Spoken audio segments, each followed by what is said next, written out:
This situation has me baffled. Even if, in the grand scheme of things, this might not be the most baffling thing ever. I'm 5'9", and to be honest, heels are not really my thing. I know that there are quite a bit of tall people who like wearing heels, and I admire them, or anyone who can handle heels, because I'm not one of those people. I've always had issues with wearing heels, and generally always wear sneakers or flats. However, back in 2018, passing by a Woodland showroom on one fine day in December, my eyes latched on to this one pair of heels, and honestly, it was love at first sight. Since then, it is the only pair of heels that I have owned, my one and only. I would go as far as to say that it's my favorite pair of shoes. Literally everyone who knows me knows how much I've hated heels all my life, and how this one pair has changed it all for me. Now, last night, it was my cousin's birthday, and me and my mom were to drive to their place, where I would be staying the night.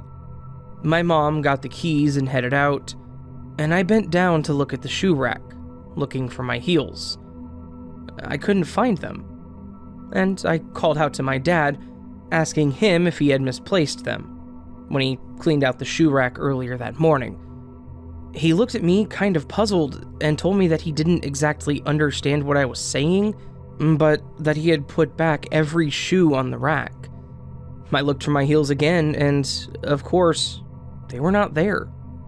I then asked him about my heels, the only pair that I wear. He laughed a little and said, "But you don't really wear heels though, honey."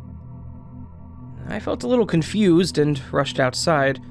My dad does have the tendency to forget things, and at that time, I didn't think much of it. My mom was waiting in the car, and I got to her window and told her that I couldn't find my heels. The look of surprise on her face suddenly churned something in my stomach, and it worsened when she asked, "What heels? You don't have any heels." The next hour was probably one of the most stressful hours of my life. I kept on pushing and arguing that I did have my pair of heels. I'd bought them 2 years back. I've been wearing them for 2 years, and I've been wearing them almost everywhere. My parents just kept getting more and more surprised and confused, and I think by the end of it, they felt quite alarmed. I've calmed down by quite a notch now, but I remember them looking at me last night like I had gone crazy. Like I was positively losing it over something that didn't even exist. I still feel like I'm going a little insane, because I did not go to my cousin's place last night, and was up looking at pictures from parties and other events where I know that I've worn those heels. And I'm horrified, but I'm not wearing those heels in any of the pictures from the last 3 years. It's always some other shoes, a different pair, or one of my mom's heels, which I can swear that I've never, ever worn, except when I was like 5, and I thought they were fancy. And it seems like my pair of heels just did not exist, ever. I've called up a few friends, cousins, some people that I know. I know it might be weird for them to have me asking them if they remember a certain pair of shoes of mine, which they clearly don't remember, as if they never existed. I kind of lost it again when a friend laughed and said that I never wear heels, because I distinctly remember this particular friend's surprised face on Christmas of 2018 when she saw me wearing those heels for the first time. She then had grinned and asked me where I'd bought them from, and if I was finally comfortable with wearing heels. I wanted to share this last night, but honestly, it took me a while to gather my thoughts and words coherently. It's just shoes. I know, it's probably not a big deal, but 2 years. I've had them for 2 years, and nobody around me remembers them or how important they were to me. I feel so weird and uncomfortable and confused. This doesn't feel real. Update. I am again thankful to everyone who has tried to come up with a plausible explanation for everything that has happened. A lot of people have asked the same question, and to be honest, I think I should have clarified it in the original post itself. But here is a little bit of background info about me and the incident. So, I want to address my own physical and mental state first. I have kind of a really clean medical history. When I was very young, I did have some breathing issues, which have now disappeared with age. I have a really normal, healthy family, with no history of any kind of hereditary health problems. My mental health has never been bad. I've had counseling before at school, but those were mandatory and everyone had to take them. And nothing really alarming has ever really revealed itself during those. I did have my own teen emo phase, but I don't think it was anything out of the ordinary. I'm a pretty optimistic person, and it generally takes a lot to bring me down. This year, however, has been quite stressful, but again, I think that's everyone. Plus, this year, I've been studying to get into an engineering college of my choice, so I think it's safe to assume there is a general air of stress around me, but it's nothing too bad. I'm not somebody who generally gets worried too often, and I enjoy a little bit of stress. It's kind of the fuel that gets me going. My memory, though, is kind of a weird spectrum for me. I don't really have any clear memories from my childhood, as in when I was, less than 10 years old or something. That would be anything before 2013. And sometimes, I just get flashes of certain events from that time period. I obviously have a lot of photos from then, but they don't really jog up anything in my head. But I don't really consider it weird, to be honest. A lot of people do not remember their childhood memories very specifically. However, other than that, my memory is pretty sharp. At least when it comes to remembering trivial everyday things. I've never really had any issues with it. My memory has never really failed me until now, or not, and I do not really have any reason to doubt it.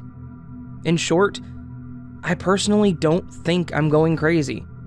I don't really have any reason to go insane.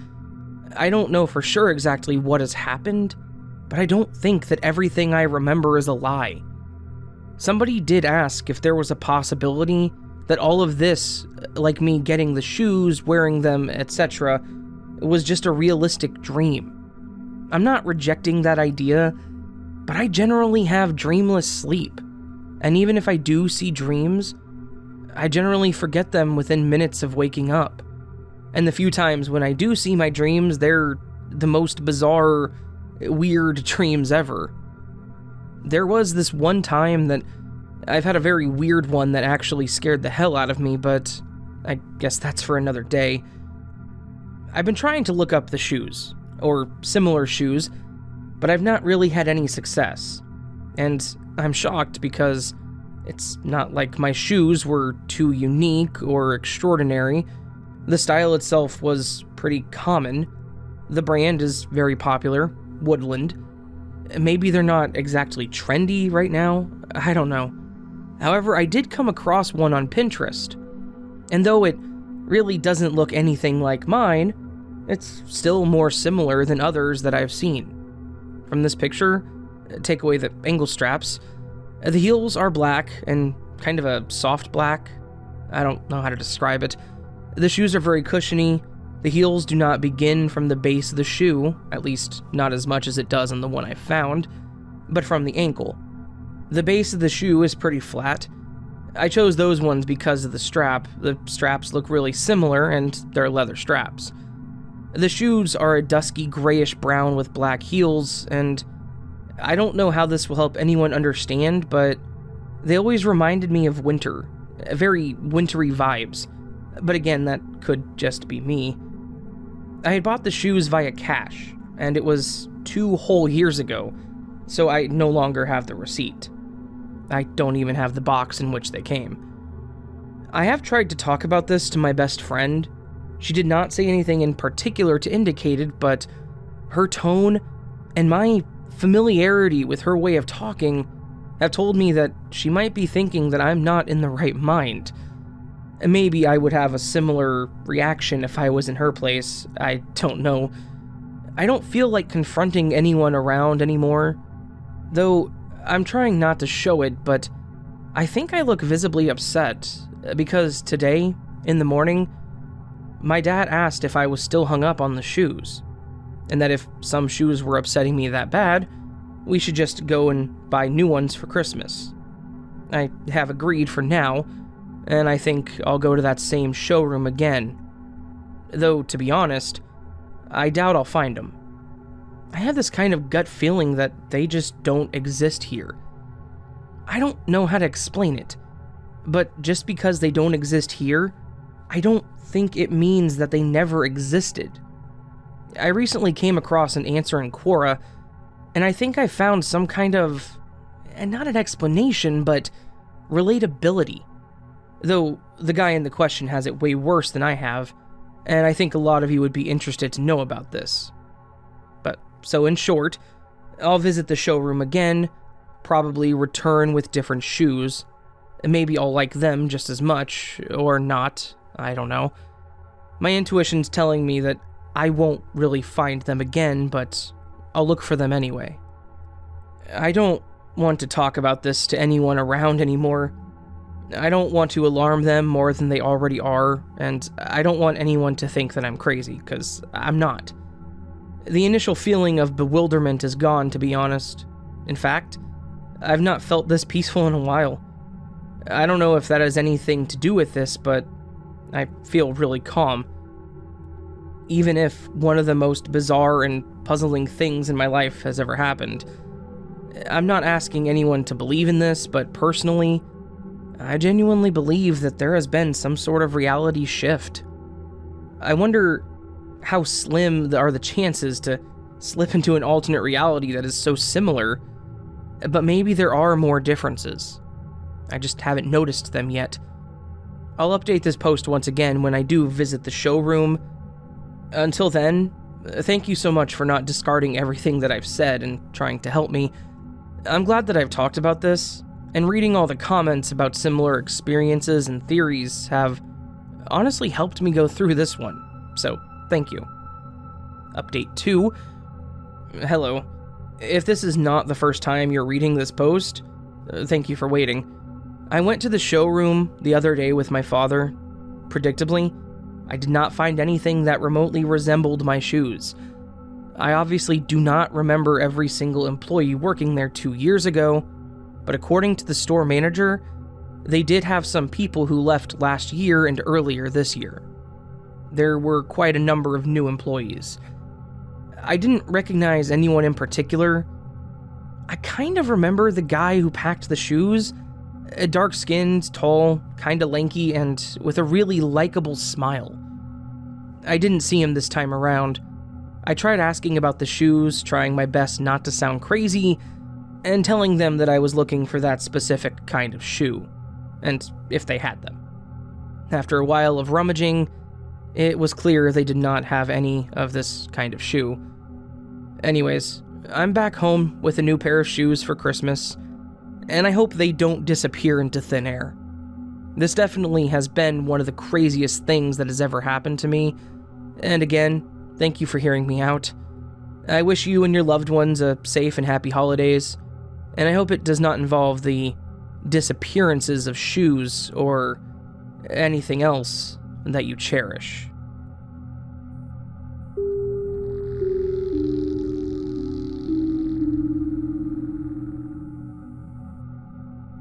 First off, I read the rules and I don't believe this falls under the drug or alcohol abuse because it's simply about a place.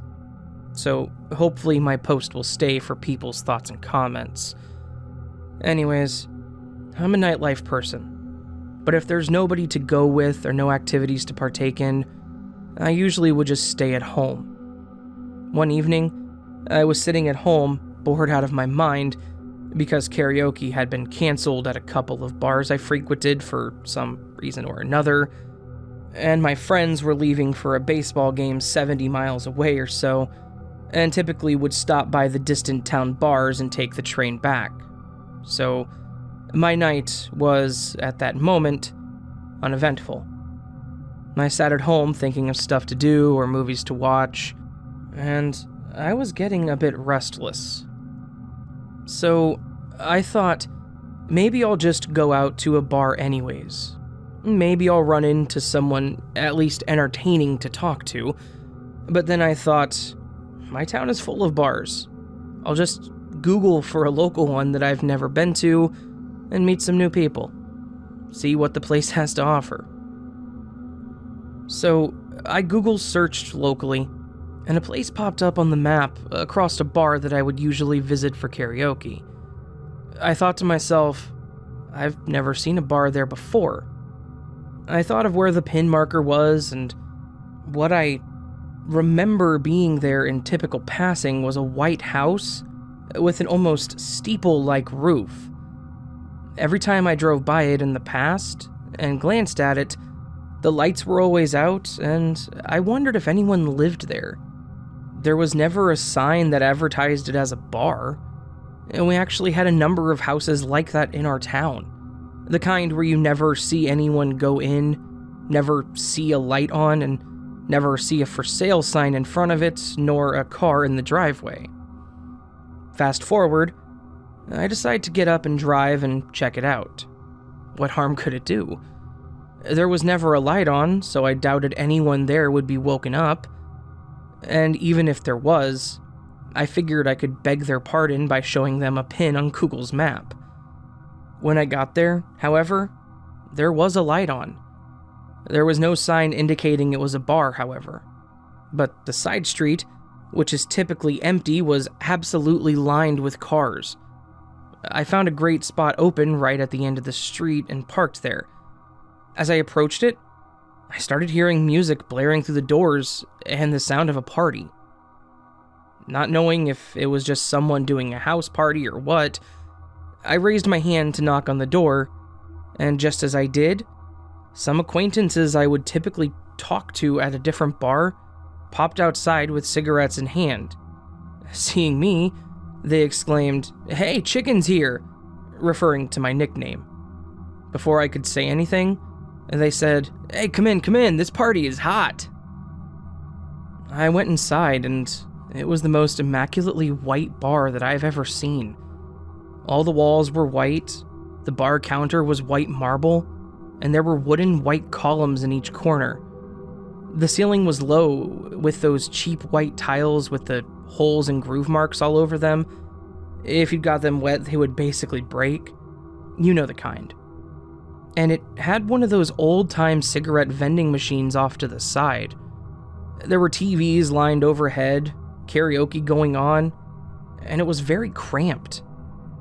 I looked around, and it looked like I knew everyone that was there. We were almost all shoulder to shoulder with how packed the place was. I hear, "Hey, Chicken, great to see ya. What do you have?" by a familiar voice. I look at the bartender, and it's the same guy that owns one of the bars that canceled karaoke. Before I answer that, I said, "How long has this place been here?" Knowing that he had two other businesses. He said, "We just acquired this place a couple weeks ago. We still haven't gotten a sign yet. We got the bar in the town and we got the restaurant in the city. Me and the co-owner decided we were going to open this place and each run a bar during the night." That was all I needed to hear to quell my curiosities. Since it looked like I knew everyone and karaoke was going on, I thought I might as well make the best of it. And all night long I was enjoying the night as you would expect. Shots bought left and right. I was there for hours, having a good time. Then the night comes to a close and everyone's got to pay their tabs and leave. I stick around as the place empties out because I wanted to chat up about the place with the owner a little bit more, wondering if it was open during the day too. He said it was and that they served lunch. Having the day off work the following day, I told him I would be back for lunch tomorrow. The next day, I wake up with a hangover and decided to pick up lunch from the place and have a little hair of the dog just to get me through the day. I try to open the door, but it's locked. I knock on it, nobody answers. So I decide to go to the other place that he owns and ask him if there's a special hour that it's open. I show up at his other bar, I ask for a drink, and as he's pouring it, I start telling him about how much fun I had at his other bar. He just laughs and says, looks like you had a good time last night. I started asking him about the hours, and he says, we're open from 9 a.m. to 2 p.m. And I said, no, not for here, for your other bar. He then says, we have no other bar. It's just this restaurant and here.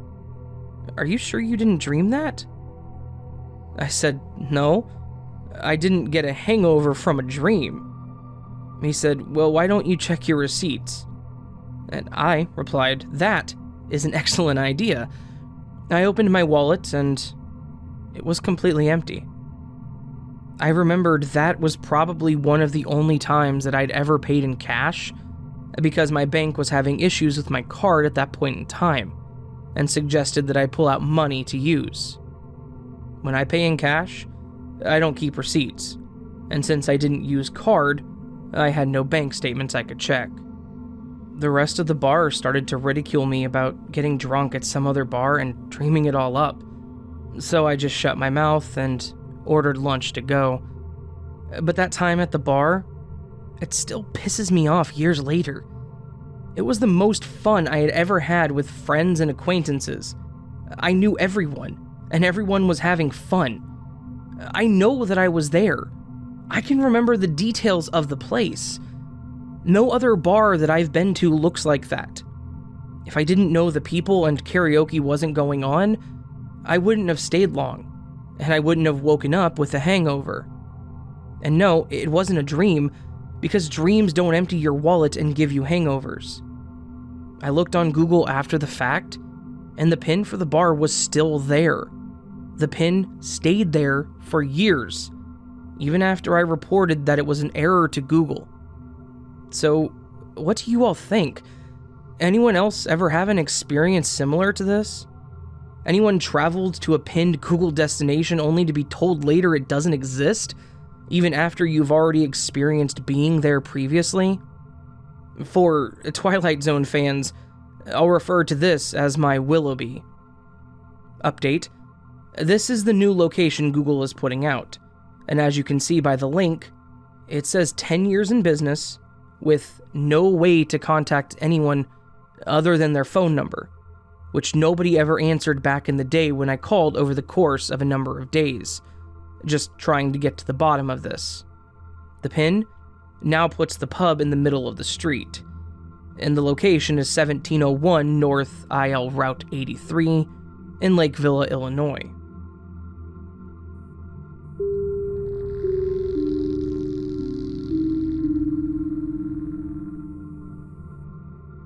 This happened a few years back. I was 16 and just came home from school. To this day, I don't have a clear and completely logical explanation for this, and my mom doesn't remember it at all. As I always did, I called my mom to let her know that I am home and just to chat for a bit. Then I started by saying, "Hi, Mom," to which she didn't answer. And then she asked, "So other than that, how are you?" I started telling her about my day at school, but something seemed off. So I asked, "How's work?" She just asked, as if she never heard me, "So other than that, how are you?" At this point, I was already weirded out, but I just thought maybe she didn't hear me.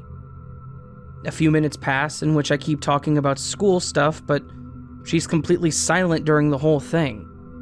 The only thing she said was that question. It was her voice, her number, her tone of speaking, no doubt about it.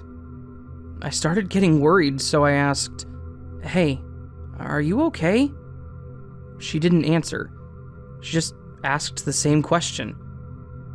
I said, "Mom, I'm fine, but are you okay?" Nothing. Still asking the same question. This was so weird. She's really talkative and always a part of the discussions, so it was really out of character for her. I didn't know what to do about it. No matter how hard I tried to make her say anything else, it didn't work. I told her I was going to take a shower and call her right after. She just asked the same question and I hung up. I called her half an hour later and everything was just like every other day. I asked her about it. She said she had no idea what I was talking about and she didn't remember anything of what I said in our first conversation. She didn't remember what I told her about school or my friends. It was just as if that first call never existed to her. I have no explanation for this. Even now, if I ask her about it, she says she has no idea, but she's curious too. I want to mention she doesn't drink or smoke, she's never consumed any drugs, she isn't on any medication either. Also, our native language isn't English, so I apologize if this is badly written. The question she kept asking isn't exactly that, but it's the closest translation. Edit. Hey guys, thanks for all the replies. I'm glad that it intrigued some of you. The thing that I'm really considering is this being a seizure or some form of stroke. Our family has a history of strokes, so that might be it. Maybe with all this, I'll finally convince her to get an appointment to the doctor or just investigate her health problems. But I've been trying for years now and she doesn't even let me mention it. But after this, nothing remotely similar ever happened. As for the phone recording playing over and over, it's a possibility, but I highly doubt it, since her voice got more tired and shaky as she kept asking, so I don't think that's it. Again, thanks for all the support. Maybe this isn't a glitch, but thank you for showing interest and concern about my mom's health. I'll explain it to her, and maybe we'll make an appointment soon.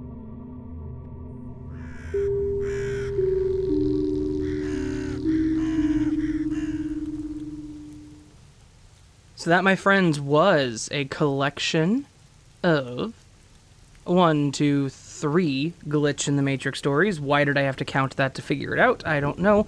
Anyway, that was a collection of 3 Glitch in the Matrix stories, and hopefully you guys enjoyed them. I thought they were pretty good. As always, these Glitch stories are always really interesting, so yeah. The shoe one kind of gets to me the most. I can imagine having something that's absolutely your favorite, and then you go to look for it one day and it's just gone. And nobody believes that it ever existed. That would just... I would feel insane, honestly. So, kudos to all the Redditors that posted these, and thank you to them for letting me use their stories. And also, thank you for listening to this video to this point. If you enjoyed this video and would like more like it, please hit that subscribe button, bell icon next to it. You can also hit the follow button on any of the social media platforms. You can also join the channel as a member. You get early access to most things. You can also support over Patreon or Coffee. All those are optional, and every bit of it is greatly appreciated. All that said, let's move to my word of the day. Something I'm doing randomly that people are seeming to enjoy. The last word of the day was underlying, and because I'm a horribly indecisive person, I've chosen 3 comments for this one. First one by 242 reads, the section specifically, that mentions it was not the best idea anyone had, but it was all we had. Underlying, the Great Wall of China with bodies seemed to keep your enemies at bay. These Mongols will never get over it. Terrifying concept, and apparently true, so yeah. The next one, Annie Red J, also one of the last ones too. Dogs are known to protect their owners and even give their lives for them without second thought. The underlying reason for this behavior stems from their views of us as part of their pack, their family. In addition, we give them our love, food, shelter, etc., and they appreciate that. They instinctively know when we, their caretakers, and family are in danger and see it as their duty to protect us from harm. A good scientific comment that is actually relating to the video it was in, so well done. And third, Jose Cuevas. He comments on all my videos, and I really do appreciate him, and I just like this one because it helped my ego. The underlying reason I listen to you is because you are a great narrator. Thank you to you three for your comments and everyone else that commented, but let's move on to today's word of the day. Today, the word is flavor. I think you all know what flavor is, but it is the quality that affects the sense of taste, or the blend of taste and smell sensations evoked by a substance in the mouth. That is the word of the day, flavor. Let's see how you use it in relation to these glitch stories, or in a story if you want. And best ones get featured, if I can choose a best one. Alright, friends, all that said, I hope you have a beautiful day, and I will see you in the next video, but until then, sleep well.